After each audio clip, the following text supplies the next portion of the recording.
গাজীপুরের কাপাসিয়ায় বাবা তার ৩ সন্তান এবং স্ত্রী এবং শ্যালককে জবাই করে হত্যা করেছেন এবং সেই হত্যাকাণ্ডের খবরটি বাবা ফুরকান তার যে ছোট ভাই আছে মিশকাত তাকে ফোন করে জানিয়েছেন যে সে হত্যা করেছে তার সন্তান এবং স্ত্রী এবং শ্যালককে।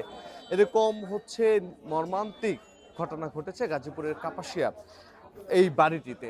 দেখতে পাচ্ছেন এই বাড়িটি ঘিরে অন্তত হচ্ছে সাধারণ মানুষ, এলাকাবাসী এবং কি বিভিন্ন জায়গা থেকে মানুষজন কিন্তু ভিড় করেছেন। অর্থাৎ হচ্ছে ভেতরে আমরা দেখেছি যে পিবিআই এবং সিআইডি এবং পুলিশের ফরেনসিক ডিপার্টমেন্টের লোকজন কিন্তু হচ্ছে এখানে এসেছেন এবং এসে কিন্তু হচ্ছে তারা এখন হচ্ছে ফরেনসিকের যে সার্চ সেটি করছেন এবং আমরা দেখতে পাচ্ছি যে এই যে গেটটি দেখতে পাচ্ছেন যে এই গেটের ভেতরেই মূলত হচ্ছে আপনার সেই প্রবাসী বাড়ি মনির, তার বাড়িতেই মূলত হচ্ছে ভাড়া থাকতেন আপনার এখানকার হচ্ছে ফুরকান, তার স্ত্রী এবং সন্তান তাদেরকে নিয়ে হচ্ছে কিন্তু তিনি এখানে ভাড়া থাকতেন এবং হচ্ছে তিনি একটি রেন্টে গাড়ি চালাতেন। এরপরে কিন্তু হচ্ছে আপনার এরপরে হচ্ছে তার পরিবারের সদস্যদেরকে নিয়ে তিনি হচ্ছে এখানে আপনার হচ্ছে থাকতেন এবং সেখানে কিন্তু হচ্ছে এরপরে কিন্তু হচ্ছে গতকালকে রাত 8টা থেকে অন্তত হচ্ছে ভোর পর্যন্ত যে কোনো একটা সময় তাদেরকে হত্যা করেছে। দেখতে পাচ্ছেন পিবিআই সদস্যরা বেরিয়ে যাচ্ছেন। অন্তত হচ্ছে আমাদেরকে কালীগঞ্জ সার্কেলের যে অতিরিক্ত পুলিশ সুপার রয়েছেন আসাদুজ্জামান, তিনি আমাদেরকে যেমনটি জানিয়েছেন অন্তত হচ্ছে গতকালকে রাতের কোনো এক সময় হচ্ছে এই হত্যাকাণ্ডটি সংঘটিত হয়েছে। এখন ভেতরে ফরেনসিকের লোকজন কিন্তু হচ্ছে আপনার এসেছেন, তারা হচ্ছে তাদের মতো করে কিন্তু হচ্ছে সার্চ করছেন এবং দেখতে পাচ্ছেন যে ঘরটি দেখা যায় অর্থাৎ হচ্ছে পিবিআই এর সদস্যরা ভিতরে আছেন এবং তারা হচ্ছে এখানে কাজ করছেন। আমরা সেটি হচ্ছে দেখানোর চেষ্টা করছি আপনাদেরকে। দেখতে পাচ্ছেন যে আপনার তারা এখানে বিভিন্ন দিকগুলো বিবেচনা করছেন এবং কি হচ্ছে বিভিন্ন রকম ভাবে যে আলামতগুলো আছে সেগুলো হচ্ছে আপনার দেখা যায় কিনা এবং সেই আলামতগুলো হচ্ছে কিন্তু এখন উদ্ধার করছেন। আমরা সেটি দেখা যায়। তো বাইরে যদি আমরা একটু দেখাতে চাই যে বাইরে বিভিন্ন রকমের বিভিন্ন শ্রেণী পেশার মানুষজন কিন্তু এখানে এসেছেন। তারা কিন্তু দেখতে পাচ্ছেন যে হচ্ছে আপনার ভিড় করছেন এবং তারা কিন্তু সেটি হচ্ছে দেখছেন এবং এই বাড়িটিতেই মূলত হচ্ছে গত 2-3 মাস আগে এসেছেন। অর্থাৎ হচ্ছে আমরা যে ফুরকানের স্ত্রীর যে আত্মীয় তার সাথে আমরা একটু কথা বলার চেষ্টা করেছিলাম। তারা কিন্তু যেটি বলছিলেন অর্থাৎ হচ্ছে বেশ কিছুদিন ধরে কিন্তু আসলে পারিবারিক একটা কলহ ছিল আপনার হচ্ছে স্বামী স্ত্রীর মধ্যে এবং এখানে একটা পরকীয়ার যে ব্যাপার ছিল সেটি ছিল স্বামীর, অর্থাৎ হচ্ছে স্বামী হচ্ছে আরেকটি বিয়ে করতে চেয়েছিলেন এবং সেটি নিয়েই মূলত তাদের দ্বন্দ্ব ছিল। যেমন শ্যালককে হচ্ছে ডেকে নিয়ে এসেছেন এবং শ্যালককে ডেকে নিয়ে আসার কারণে হচ্ছে আপনার এটা নিয়ে গতকালকেও তাদের মধ্যে ব্যাপক হচ্ছে কথা কাটাকাটি হয়।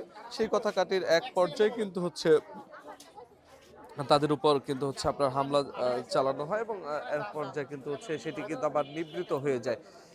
এরপর পরে কিন্তু হচ্ছে যেটা পুলিশের পক্ষ থেকে যেটি হচ্ছে জানানো হচ্ছে যে আপনার এখানে তাদেরকে হচ্ছে গতকালকে রাতে তারা মনে হয় যে আপনার পায়েস রান্না করা ছিল, সেই পায়েসের মধ্যে ঘুমের ওষুধ মিশিয়েই মূলত হচ্ছে তাদেরকে অচেতন করা হয় এবং সেই অচেতনের পরপরই কিন্তু হচ্ছে আমরা দেখেছি যে প্রবাসী যে স্ত্রী তাকে হচ্ছে আপনার জালানার রেলিং এর সাথে হচ্ছে দড়ি দিয়ে বেঁধে অর্থাৎ যে বেঁধে তারপরে কিন্তু তাকে হচ্ছে হত্যা করা হয় এবং যে হচ্ছে ফুরকান সেও প্রবাসী ছিল, যার কারণে এখানে প্রবাসীর স্ত্রী বলছে অনেকেই।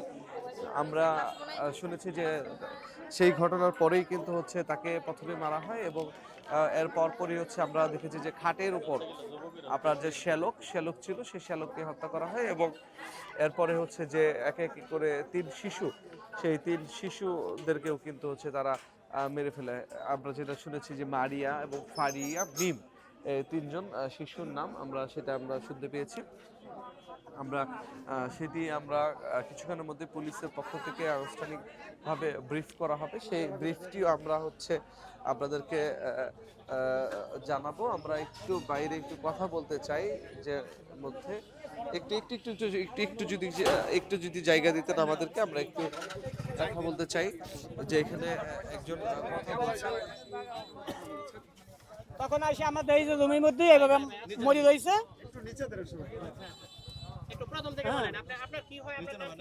আমার নাম হাফিজুর।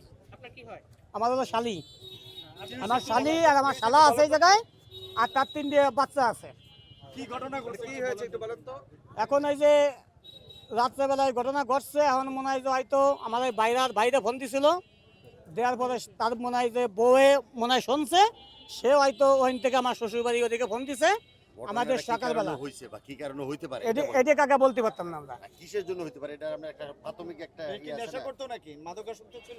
বা আমরা কোনো এটা স্যার বলতে পারলাম না, কিন্তু এর এই যে ঘরের মধ্যে বলে কি কি দেখা গেছে, তো কয়েক মুরব্বী কইছে, মানে বোতল মতো কি কি পাইছে, আবার বাবা টাবা মনে হয় খাইছে। মানে নেশা ছাড়া তো একটা লোকের কাজ এটা সম্ভব না কোনো প্রকার, কারণ 5-5টা লোক খুন করে কি যাইতে মরি পাবেন নাকি? এই হলো ঘটনা। পর আমার সকালবেলা এসে দেখছি যেরম থেকে এসে সিগারেট খোলা, রুম খোলা, আমরা এসে যখন ধাক্কা দিচ্ছি, ধাক্কা দেওয়া হওয়া দেখি যেরম থেকে পাট হয়ে শোয়া হয়েছে, আর আমার শালির ওই পাশে জানালার সাথে বাইন দিয়ে একদম পিঠ মোড়া দিয়ে মনে করেন মুখ বাইন দিয়ে পরে মনে হয় কুপাইছে, তাদের ঢেকে থেকে পর্দা দিয়ে জানছেন কিভাবে জানছি যে আমাকে ফোন দিছে। শুনছিলেন অর্থাৎ হচ্ছে আপনার সেটি দেখতে পাচ্ছেন যে অর্থাৎ হচ্ছে এইভাবে কিন্তু এই হত্যাকাণ্ডের বর্ণনা দিচ্ছিলেন তাদেরই পরিবারের একজন। আমরা সেটি আপনাদেরকে দেখানোর চেষ্টা করেছি।